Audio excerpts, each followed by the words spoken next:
What is up, YouTube? We are here today talking about the Atlas of Worlds, a part of the endgame mapping system. So if you're just getting started in Path of Exile and you're wondering more about the endgame bosses, maps, what are they good for, what aren't they good for, and what are they used for, we're going to chat a little bit about the Atlas of Worlds and what the Atlas is used for as you are playing through the endgame. The game does not end at the end of Act 10.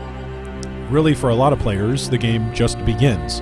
And for a lot of players, filling out their Atlas, shaping their Atlas, farming their Atlas, and even eventually farming endgame bosses is the end goal.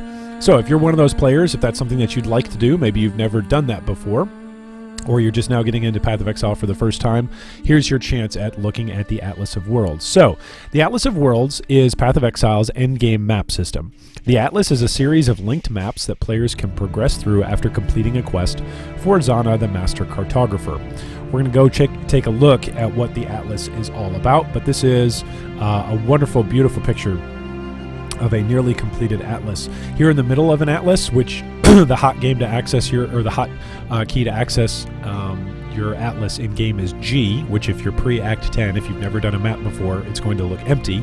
If you've done 130 is what that looks like. If you've done 130 maps and completed their bonuses, then that's what your map could look like with 130 completions on it. But we're going to take a look today at the overview of the Atlas of Worlds and what it does and some of its bonuses that it provides for you. So the Atlas of Worlds is a visualization of the dream worlds that are opened by activating maps, how these worlds are linked and the way they progress towards the center of the Atlas. The Atlas is separated by 4 quadrants, which can be entered through a Tier 1 map, one in each corner of the Atlas. These Tier 1 maps start dropping in Act 8. When the player progresses through the maps, their tiers and difficulty will increase. The Atlas also displays areas influenced by the Shaper and the Elder, which have a chance to drop Shaper or Elder items, which have their own unique affixes. When the Elder zone grows large enough, 5 maps in the Elder-influenced area will have the Elder and the Elder Guardians replacing the bosses. So if you hear folks saying how they farm Elder or they farm Shaper maps, this is what they're talking about, how they're farming specific items that can drop with Elder or Shaper affixes on them, which can be incredibly, incredibly powerful. All right, map completion. All maps, both base maps and unique maps, are located on the Atlas of Worlds. Map drops, whoops, why do we jump all the way down there? Map drops, map drops are not completely random. Why is it that my Control F just popped up? That's so weird, I wasn't even touching my keyboard. Map drops are not completely random. Instead, a specific tier is chosen first, and the map type is chosen from pools of maps completed for that tier or connected to the map the player is playing. So I want to make this really, really clear in this guide because I've already been interacting with a couple of new players this league, and they've had questions about map drops and building up a map pool. So if you are looking to build up a particular pool of maps, if you're just randomly dropping whatever maps it is that you get into your map device and farming those maps, that's not going to build you up a specific pool of maps. If you've got 1 or 2 specific maps that you are hoping to run over and over again, whether that's because you simply like the layout or you're farming a particular divination card, you need to be farming and running the maps that can drop those maps. So we'll get a little bit more into that, but here's some of the formula. Each completed map base type also gives a 1% chance to upgrade the tier of a map, which values over 100%, giving a chance to increase the tier a second time. The maximum map tier, however, cannot bypass drop restrictions, even if it would have been upgraded. For example, a rare monster in a Tier 6 map with a 125% completion bonus. A rare monster can drop +1 maps. As such, it can drop Tier 1 to 7 maps. It will only drop maps that are adjacent or already unlocked on the Atlas.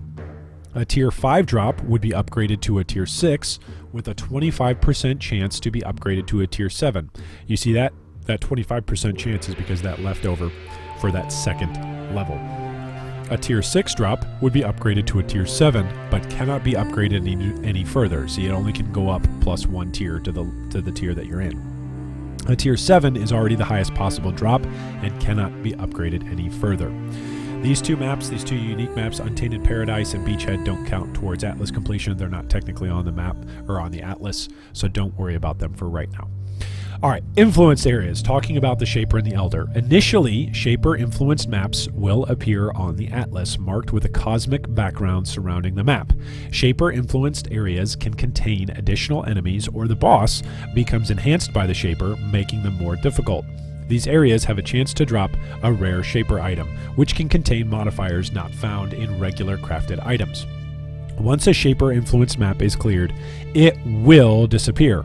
New influenced areas will appear over time, and old areas can disappear. Elder-influenced areas start appearing as you progress through the epilogue quests, after clearing a Tier 6 plus Shaper-influenced map. Like Shaper-influenced areas, these areas can drop Elder items with their own unique set of modifiers, which are amazing! Like, my stat stick right now on my level 89 Gladiator is an amazing Shaper item. But anyway, Elder and Shaper items are by far the best items in the game, just as a class, as a set. The Elder influenced area will expand as maps are cleared, but will stop growing if a Shaper influenced area is in the way.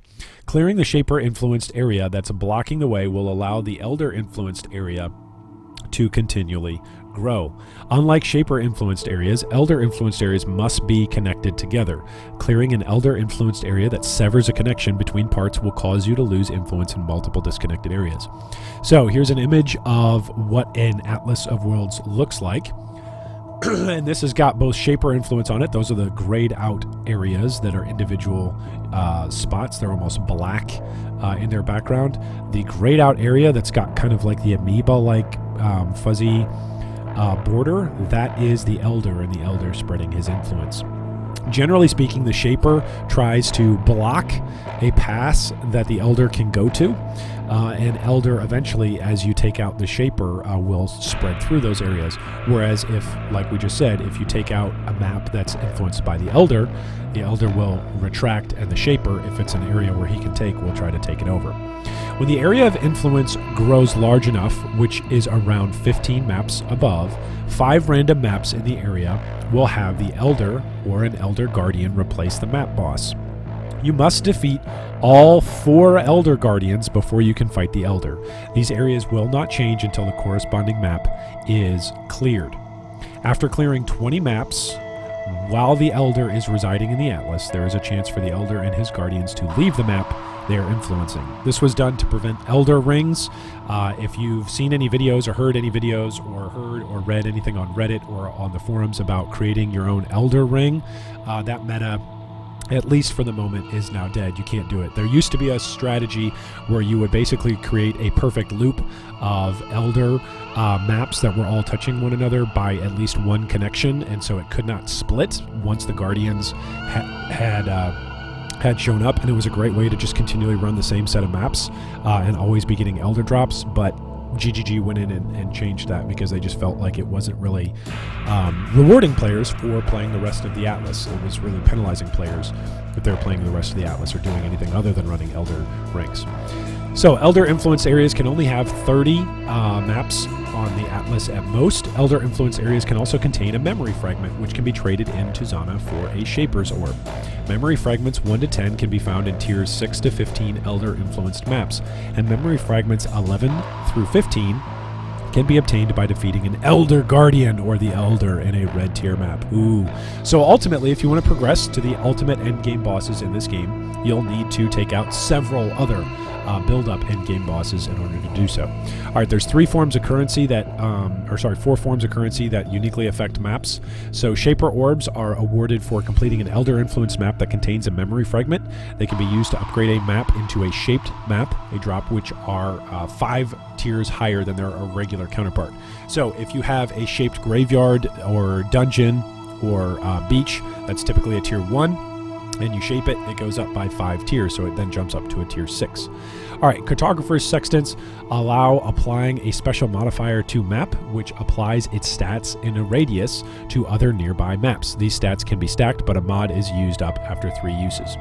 So if you look on our original image up here at the top of the Atlas of Worlds, you see these red circles that are here on this image that are overlapping.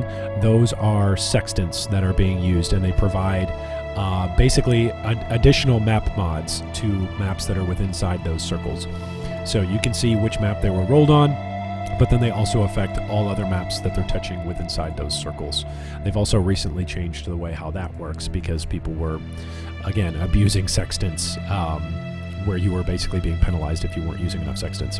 Anyway, moving on. Unshaping orbs can be used to unshape a map. So let's say, for instance, you shape a map and you go, oh no, I didn't want to shape that map. Or let's say you use a map reference tool and you go, oh no, there's another better map that I'd rather shape. That's okay. You can totally do that. You can use the unshaping orbs in order to do that. Cartographer seals uncomplete a map. So let's say you complete a map, but for whatever reason, and we can talk about this later in terms of strategy and how you build your atlas and shape your atlas. But let's say for a moment you complete a map, but then you actually don't want that map to drop again for you. You could uncomplete it using a cartographer seal such that it won't drop for you anymore. All right. So at the end of a league, we're going to wrap up talking about the atlas here by simply saying this. When the league ends, the progress that you've made on the Atlas of World is transferred to the relevant parent league. So in other words, you're going to go over to Standard or Standard Hardcore. The merge has the following rules. Maps or bonus objectives completed transferred to the parent league. Cartographer sextant mods, they will be moved over to the parent league. If the map already has a mod, the parent league mods will be kept. Legacy modifiers continue to exist and work as long as they've not been overridden. Shaped maps will carry over if the equivalent level Shaper's Orbs hasn't been used on in the parent league. If you've already shaped a map on the tier of the parent league, then that takes preference. Okay, so when you move over, essentially you're moving over with your atlas and all of the bonuses that you've completed. So that's a quick beginner's guide to shaping to what the Atlas of Worlds is and the endgame system, as well as shaping your atlas through Shaper's Orbs, the Elder, and of course the Elder's Guardians, and the various sorts of things that you can do to influence the map. If you've got questions or comments, go ahead and leave us a comment down below. As always, like and subscribe for more daily Path of Exile content. And we'll see you, as always, out on Rayclass, enjoying mapping and destroying endgame bosses like the Elder, the Shaper, and their Guardians.